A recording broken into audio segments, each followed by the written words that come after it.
Menjadi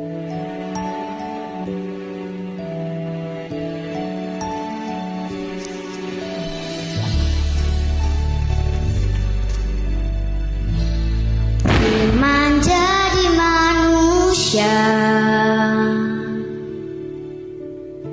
diam di antara kita.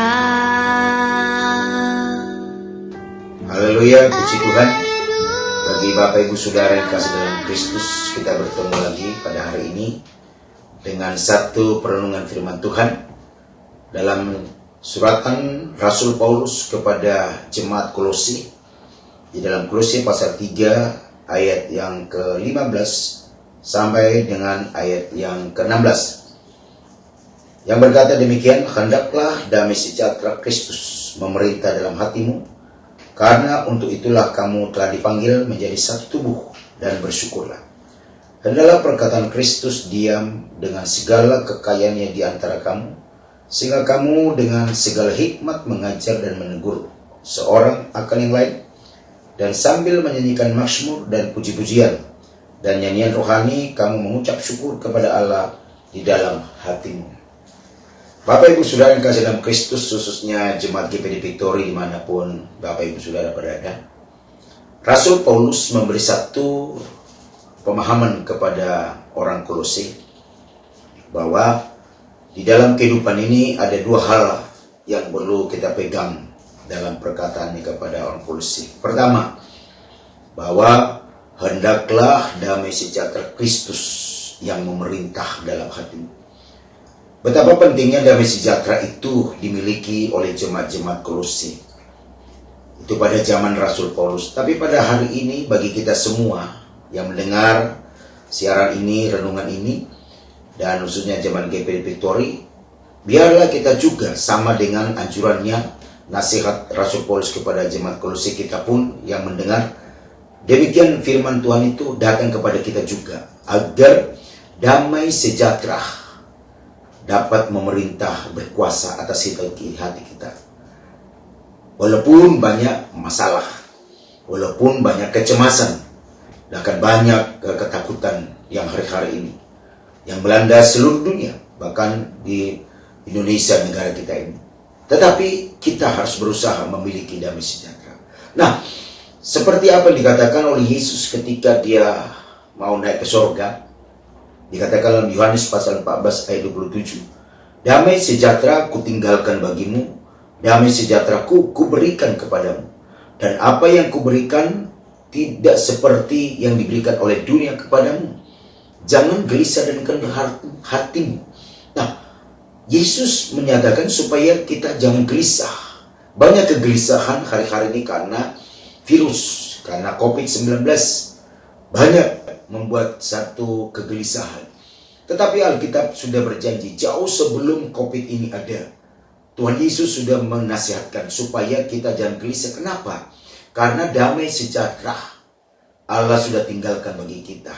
Sebelum dia naik ke surga, dia katakan, damai sejahtera ku berikan kepada. Dan damai sejahtera tidak seperti apa yang dunia berikan. Nah, apakah itu damai sejahtera?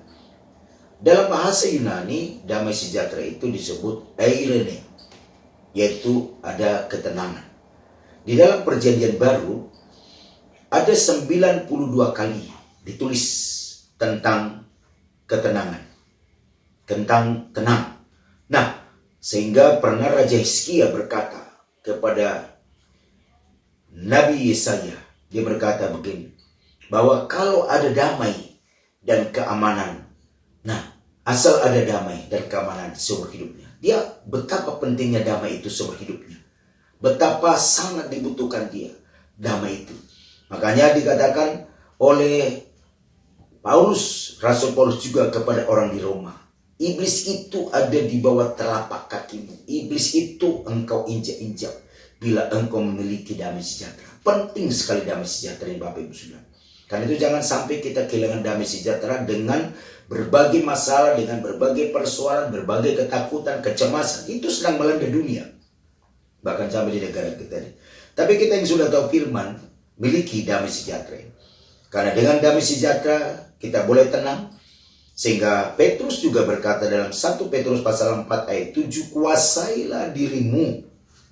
Jadi kita perlu menguasai diri kita. Jadilah tenang supaya kamu dapat berdoa. Dengan kita tenang baru kita bisa tenang berdoa. Tapi kalau kita gelisah, persekutuan kita dengan Tuhan agak susah. Karena kita gelisah. Karena itulah betapa penting damai itu. Nah, itu yang pertama. Sehingga dikatakan di sana, hendaklah damai sejahtera Kristus. Dikatakan sana, menguasai dirimu. Nah, dengan adanya damai sejahtera ini, membuat kita bisa bersyukur. Membuat kita bisa berterima kasih apapun pengalaman-pengalaman hidup kita hadapi dalam hidup ini. Itu yang pertama. Yang kedua, dikatakan sana, hendaklah perkataan Kristus ada di dalam kehidupanmu. Nah, perkataan ini adalah firman.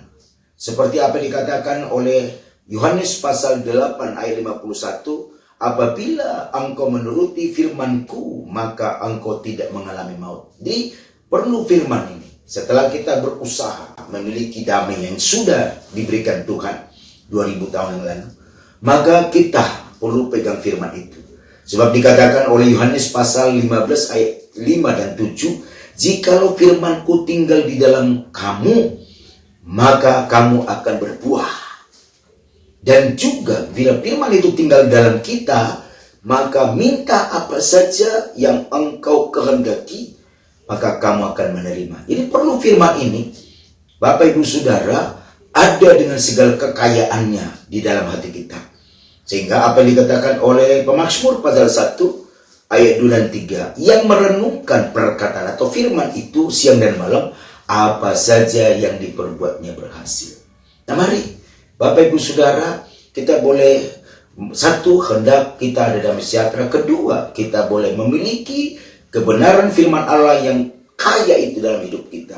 Supaya apa yang kita minta, apa yang kita mohonkan, doakan, khususnya agar kita mohon doakan COVID-19 ini secepatnya bisa berlalu dari bangsa kita ini. Sehingga kita bisa leluasa lagi baik beribadah, beraktivitas, sehingga tidak dilanda kecemasan ketakutan.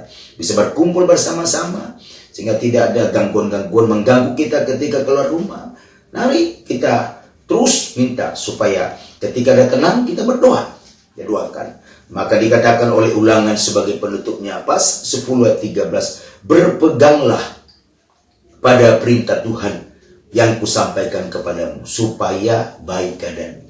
Firman ini kekuatan kita, agar baik keadaan kita, tidak kita terganggu dengan COVID-19, tidak kita dihinggapi COVID-19, tapi keadaan kita semakin baik, sehat kita, sehat rohani kita, sehat jasmani kita, sebab kesehatan itu kita pakai memuliakan nama Tuhan. Puji Tuhan, kiranya kedua poin ini menjadi pegangan kita hari ini. Roh Kudus menolong Bapak Ibu Saudara dan saya, memberi kekuatan, kemampuan, dan yakinkanlah bila damai sejahtera itu adalah membuat satu ketenangan. Dan juga firman itu bila tinggal dalam hati kita, kita akan menerima keadaan akan semakin baik. Puji Tuhan, Tuhan memberkati kita semua. Roh Kudus bekerja di hati kita semua. Haleluya, haleluya, amin. Yesus kaulah juru selamatku, aku Engkau Tuhan bagiku, Kau terang bagi saat gelapku, Kau pintu bagi setiap jalan, pintu bagi setiap